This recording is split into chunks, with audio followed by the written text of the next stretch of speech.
Everyone knows the bottle, but do you know the story behind it? Welcome to Behind the Bottle by Celia Maestri, where the real stories of the tequila world are finally poured out. From bold beginnings to industry secrets, it's time for a deeper sip into the lives behind the spirits. Pour a glass, take a seat. The story's just getting good. Welcome, Martin Luca, to our Behind the Bottle Tequila Tales podcast. We are very excited to introduce you with our audience and tell about Casa Capistrano Tequila, the beginnings to the ends, and the today successes and some not good things that have been happening. But anyway, I wanted to be transparent with the people about what it takes to be an owner of a tequila. It's not easy. So I will give the microphone to you, and I want you to start first saying, what was your inspiration for you to have tequila? Well, thank you for having me, first of all. And it's a very good question. For me, it's kind of a couple of things that kind of came together. The first thing being, when I was in college, so many people have these tequila stories from college, and not everybody are good ones. Mine, the drinking age in Texas was 19, and I was slowly approaching that, and I have a mid-August birthday. And so the state announced that they were going to change it to 21 effective September 1st. And so what does a goofy college student do in that situation with their own apartment? You go down to the liquor store and buy things that you're not going to be able to buy, in a couple of weeks. And one of those things was tequila. And it was a bottle probably about like this. 1.75. Yeah, and it was plastic, and it was like $8. And that was back in I'm going to say 1986. And it was horrible. It was the worst. And, that's kind of my crummy story from the past that, and you have friends over, you're going to do steaks, play cards, have margaritas.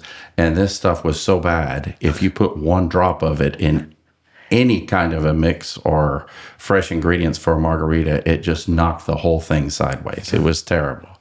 And, and my friends, haven't let me live that down in all these years. And some of them have reminded me of saying, I bet someday if I didn't know what I was doing, I could make better tequila than this.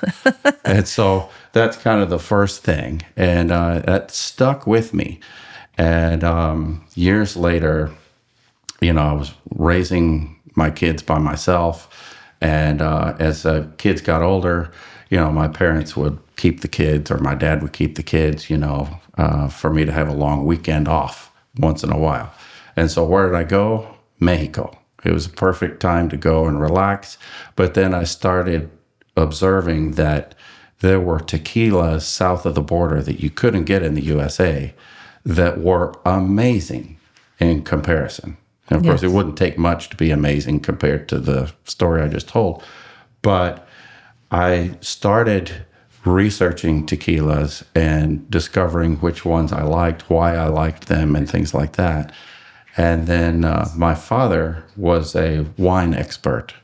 He didn't have any certificates to prove it, but he was ordering wine for a lot of different people. And when I'd come back from these trips, he'd see me take a bottle or two out of my suitcase, and he's like, why are you wasting your time?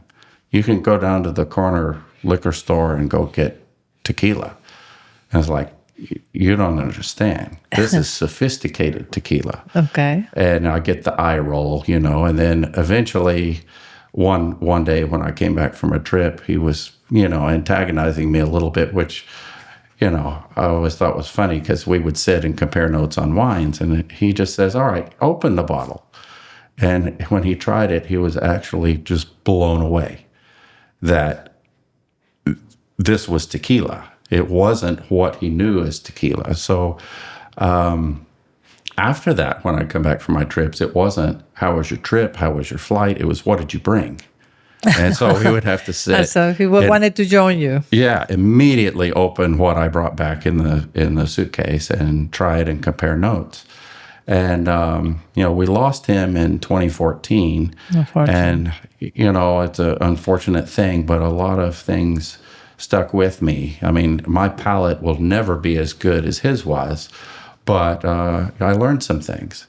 And later, after my kids got to the university and were off doing their own thing, I moved to Mexico and I started to investigate and research tequila a lot more. So your journey started moving to Mexico and really learning about what it was, the real tequila, what it takes to have a good liquid on it, and when this was? By this point, 2016. Okay. And by 2017, I realized it was possible to have your own brand. And at first I thought, you're crazy, to even think about doing this.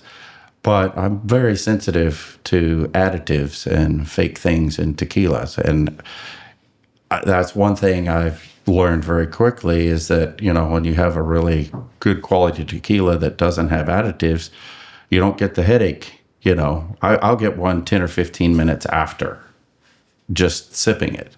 So I'm that sensitive. So I wanted, when I decided, okay, I'm going to do this, I want each one of my tequilas to be a sipping worthy tequila, including the Blanco, and I want something with no additives that is very good quality. And it took me a while to find a distillery that I liked. I liked the processes and the people and the quality of what was inside the bottle. Yeah, a lot of our, the people who do podcasts or talk about influencers or whatever, they say, how come a company that produces 200 brands can work without additives? Could you tell them the process of your tequila so they understand that we don't use additives? Well, the process, for one, and I don't know if all the tequilas that come out of the distillery are kosher certified or not, but I know that all three of mine are. And for a lot of people, I think that's not important, but it should be.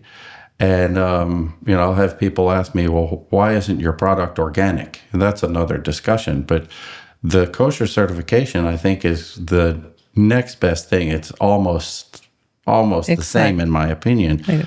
And they're very tight on the constraints for the soil and how the agave is grown and the processes for which the tequila is made. And you can't go and throw a bunch of crazy additives into the product either and have that certification. Correct. So for me, that's hugely important. Mm-hmm. And I've toured some of the other distilleries in the area, and some of them seem like they have completely departed from the traditional process in the interest of saving money or getting more sugar out of the agave. And cutting corners. Yeah, cutting corners.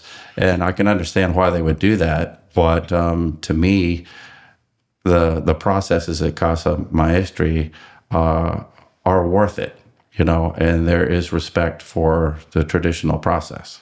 Yes. Yeah, but that is a very important topic because we do the natural way and we are certified kosher. And there's the third distillery and the 200 plus distilleries that we have the most certifications to sell all around the world, which is a lot accomplished from our employees that to do it and maintaining the certifications. So it's a lot of quality control. Martin, tell us a little bit about your personal life. My personal life? What I mean is that your personal life that took you, what is the gut feeling and your personal well-being that took you to go to this route? Well, I will say it was a real stretch because I had been a systems programmer and had been a software or network engineer through my career, which obviously has nothing to do with tequila. Correct. Nothing. So Yeah. nothing whatsoever, other than, well, maybe after you're done, coding or something like that, relaxing and enjoying tequila or margarita or something. But it was a complete switch. And when I went down to Mexico and started spending more time, something that I found myself doing in the process of researching tequila and discovering what I was going to do, I started volunteering with a children's home, which was unexpected because after so many years of raising my kids all by myself, I was like, okay, I need a break from I'm done. from all. But I found myself wanting to do something. And I found a children's home. And, when I approached them, I said, look, I don't want to do anything with the kids. I just want to be there. Come once a week. I can work in the office. I can do laundry. I can wash dishes. I can paint. Or fix a crack in the wall, whatever. I just want to give back, be anonymous. I don't want to be directly involved with the kids, whatever. And they looked at me funny and they're like, well, okay.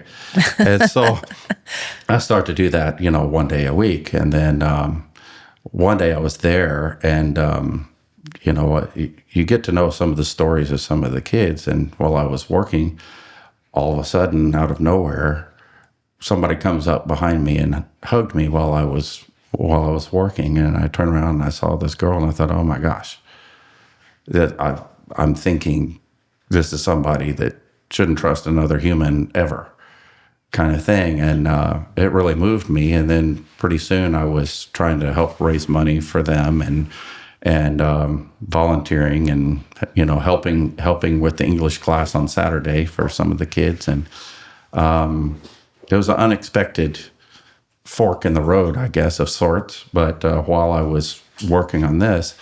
And so it became a thing for me. It's like, well, if I'm going to do this, I want to also give back a portion of what I'm, when I am making profits from this business, I want it to go back towards kids, towards girls in the country. And the situation that they are present. Yeah, because so the place started out as for girls only, and they do have boys as well, but there's also a school down there also that is just for girls, that they can voluntarily come during the day and get their education, finish their education, whatever, and then go back to their homes. Where is this located? It's in Puerto Vallarta. Puerto Vallarta. Okay. And I believe in both of those programs, but that's part of my journey. Yeah, part of the journey, unexpected part, but it's It's a lot of poverty in Mexico. A lot of people don't realize that. Not just Mexico, Central America, South America. The percentage is, I don't know, maybe 70%, 60, 70% of the countries in general is poor. Yeah. And education is the key, and especially in Puerto Vallarta, it's a touristy area, and there's a lot of jobs that if you know English, by golly, you have a better chance of getting some of those jobs. So I think it's important, to give back and try to help, and yeah. So for this journey of the Casa Capistrano, well, first, what the name came from? That's another funny story. People look at me and go, well, it's kind of an Italian name, right? Yeah. And I said, well, you can blame the Spanish for that. Yeah, but I would put a Casa Luca. yeah. Well, it doesn't need to be my name on the bottle, but it's a story that relates to my father. So the name came from him, and it is the kind of a sentimental thing. But you'd have to understand his sense of humor and so forth, really, to understand it. Mm-hmm. But when I was trying to come up with a name for the brand, every name that I was coming up with was getting shot down by the legal folks for trademarks. And it was very frustrating. Many months went by. And I was sitting there 2:00 in the morning after about 6 months of getting nowhere. And it's like, I've got to come up with a name. And I was thinking about my dad and thinking about this name, and some of our kind of goofy moments. And I put that in, and it came back with no conflicts. And so then I sent that off to the legal team, and they ran with it. And that's kind of part of the story. Part of the story. But it relates a little bit. The mission in California was started back, I believe, in 1776, and has a lot of history with it. It's what's left of the mission is like one of the oldest standing buildings in California. I remember that. And it's known as the birthplace of Orange County. But when they named it and started this whole thing out there, there is a thing about the swallows, the birds that they come back every year to nest there, and they leave, in the fall. It's almost like they have a reminder on their iPhone or something that comes along and says, "Okay, it's time to leave and it's time to come back," because it's just like clockwork every year. Exactly. And it just so happens that the day that they leave coincided with when my mother had passed away. Oh, wow. And it's when my father started referring to our house as the house of the Capistranos. And I'm like, well, my kids and I couldn't figure that out. Yeah. But it related to that, to my mom departing. And I don't know how that happened, but in any case, I was thinking about him, and Here it is. It's kind of an omen. And it's very, very Spanish name. California one time used to be Mexico, so it's part of Mexico as well. And it's very, very thoughtful that you got to this name somehow with a lot of meaning behind it, which is very important for a brand, that is, we are no celebrities, but we have a lot of behind the bottle. This is true.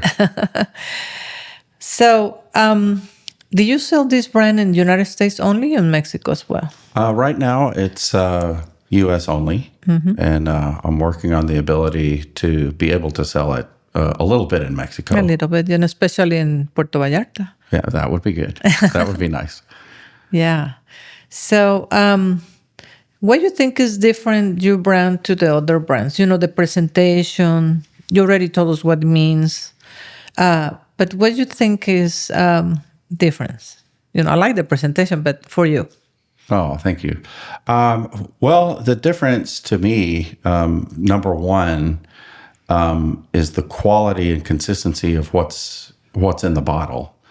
I know from being at the distillery and meeting so many of the employees, they put their heart into what they make. So what goes in the bottle, to me, is perfect. And one thing that one of my customers says every time I get a new batch, he's like, "Okay, I have to open it and try it." And He wanted to test you. yeah, he wants to test because he says, that's the thing with small batch, because there's a lot of brands have a lot of inconsistency. I want to know it's the same. And, he tries it and he says, yeah, that cinnamon note is still there. He insists that there's cinnamon in the reposado. It is not. It is from the pipons. It's from the barrels. Yeah. It comes from the wood, the oak, yeah, and exactly. and in combination with the quality of the agave, where it's grown. It has to be very old agave. We don't use young agaves. It has to be 6 to 8 years old. And I went away from the 6 now. We have 7 and 8. So that little red dots that the agave has, when it's mature, those are the giving of the most of the intricate flavors that you cannot find in any other tequilas. Yeah, and that's important to me. And also, when you're in Mexico and you're looking in some of the tequila boutiques and things like that, you see bottles maybe like this, maybe different, because so many of the ones in the U.S. are tall, skinny bottles, things that, fit the shelf or, fit the well or something like that. And, to me, this has a good appeal. And Elegance and presence. I'm here. Yeah. I don't, I don't get lost. Yeah, and it pops a little bit, Yes. but to me, it's not all about the bottle. It's about what's in it. Correct. It's very important. So, how long have you been having this product? I brought it to market last year. Towards the end of March of last year. And it's been a real adventure. And I tell people, unless you have a celebrity perched on top of your bottle, it's a slow road. Yes. In the very beginning. It's very hard because nobody knows your product. They've never heard of it. And I don't know what was going on last summer, but most of the stores that I went into were trying to get rid of product because a lot of products were not moving and they didn't have shelf space and they weren't taking any new products. But that kind of started to turn around. And one of the things I would say to people is like, when you're starting your own brand, especially if you don't have some kind of celebrity endorsement and you're doing this yourself, you got to have patience. You're going to have patience.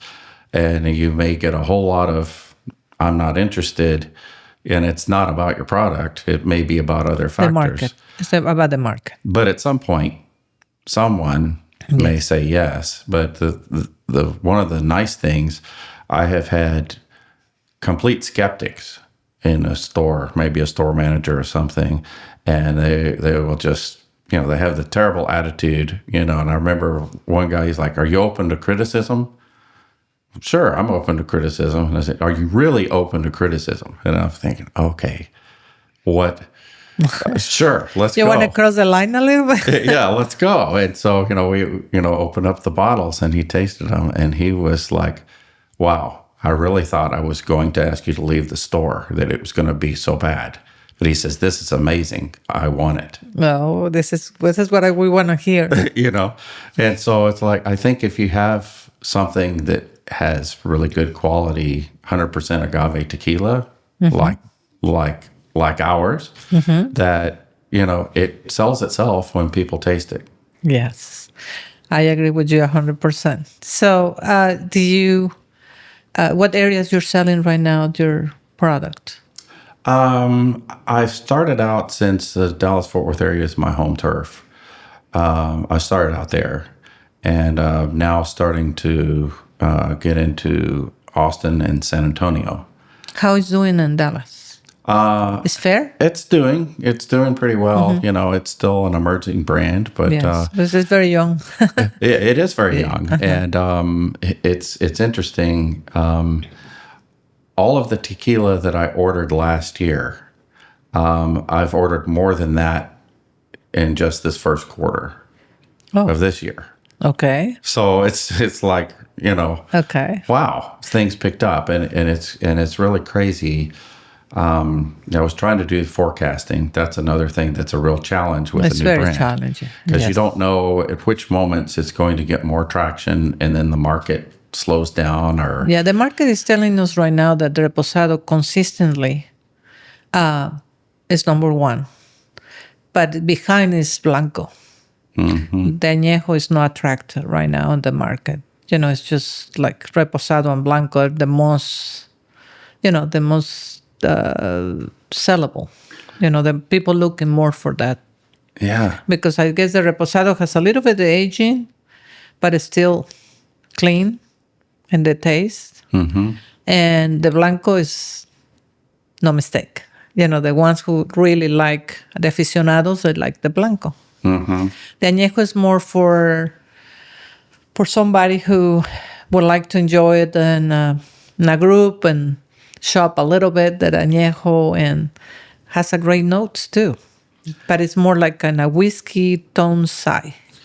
Yeah, it's been really interesting, and with the kind of forecasting that I was doing, because the last thing you want is to run out of product, and then especially I don't worry about it as much for the retail store as I do on premise, because if you get on the menu somewhere and they're using your product, you want to make sure that they always have it. Exactly.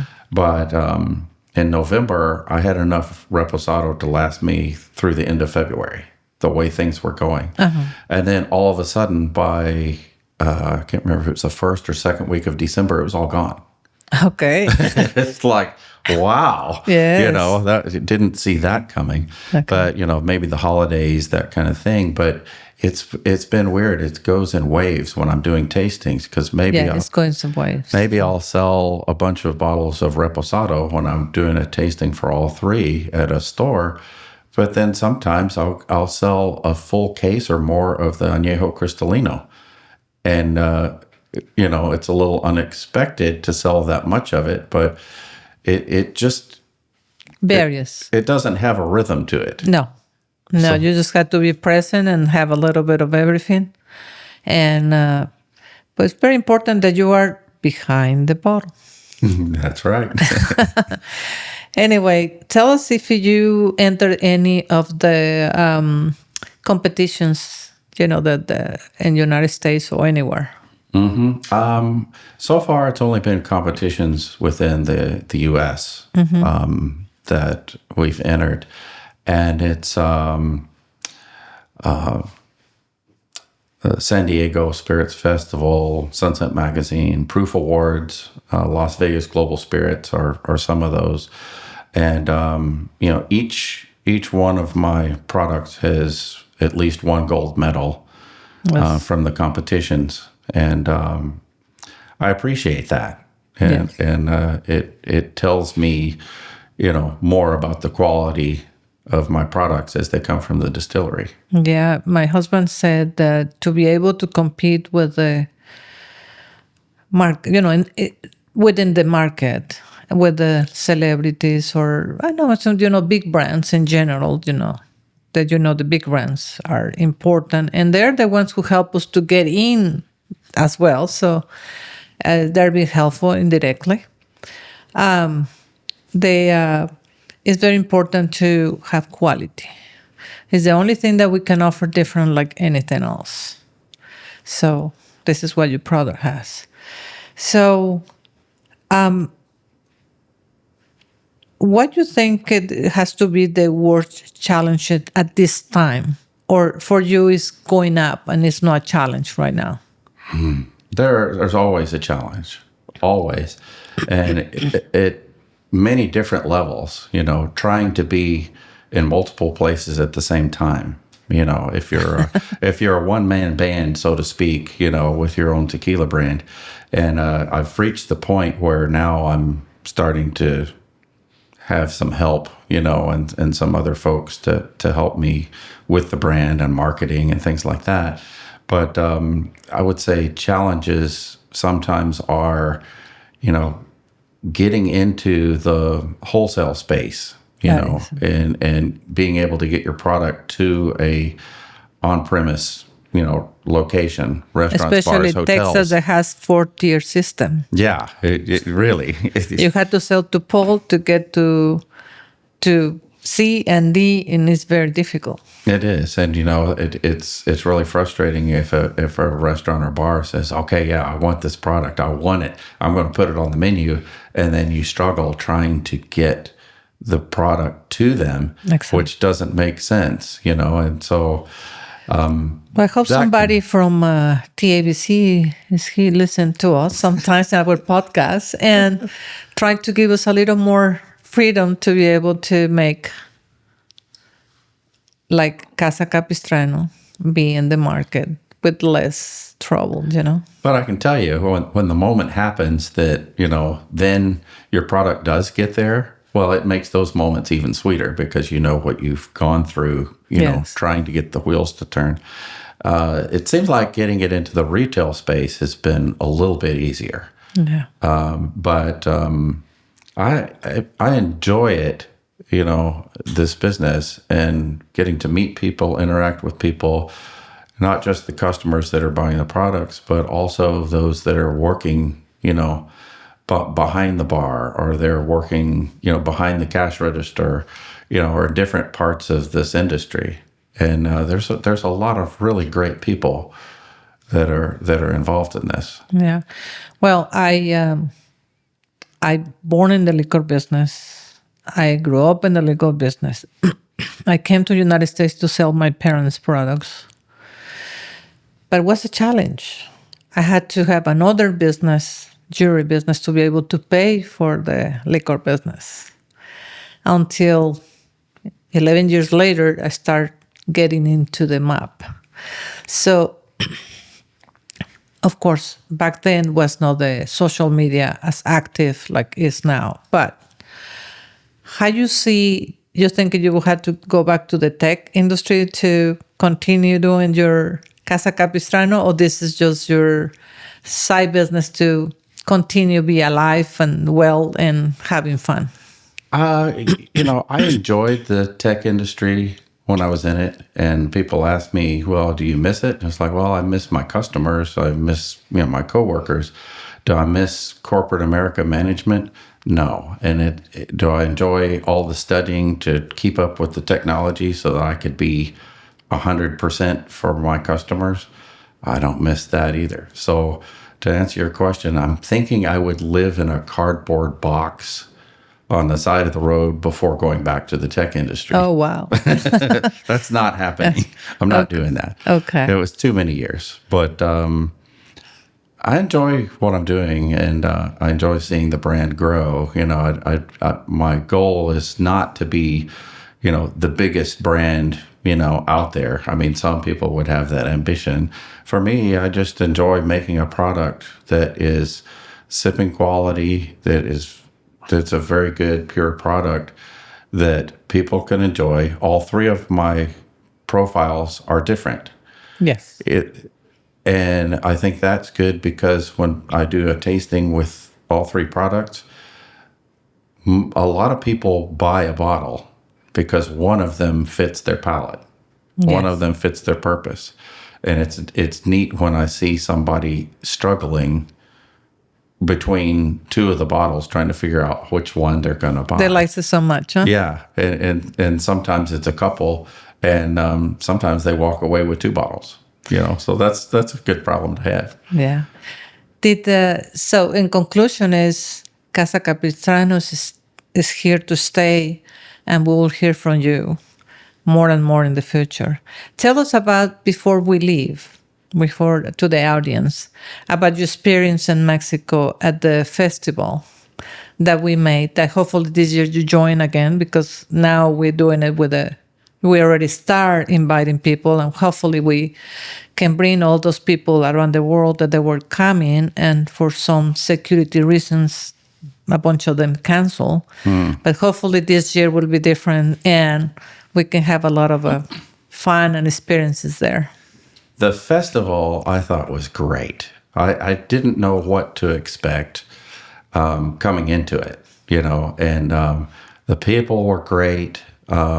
Not just the folks from the distillery, but people in the community, people that came to the event, were great. Got a lot of great feedback, and looking forward to it again. And anxious for the next one. Well, get in the list, because it's getting busy this time again. But I appreciate that you flew to come to see us today.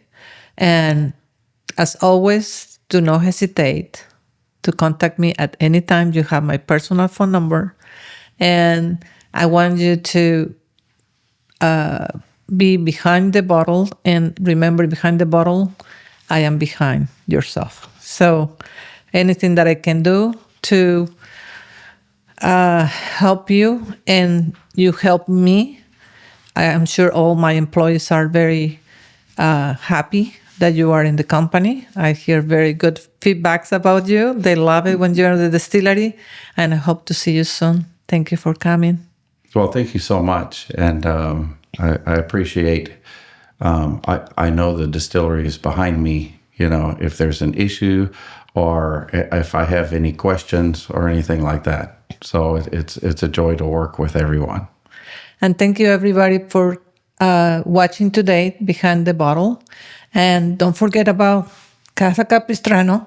You can find us on the stores in Dallas and pretty soon in Austin and San Antonio.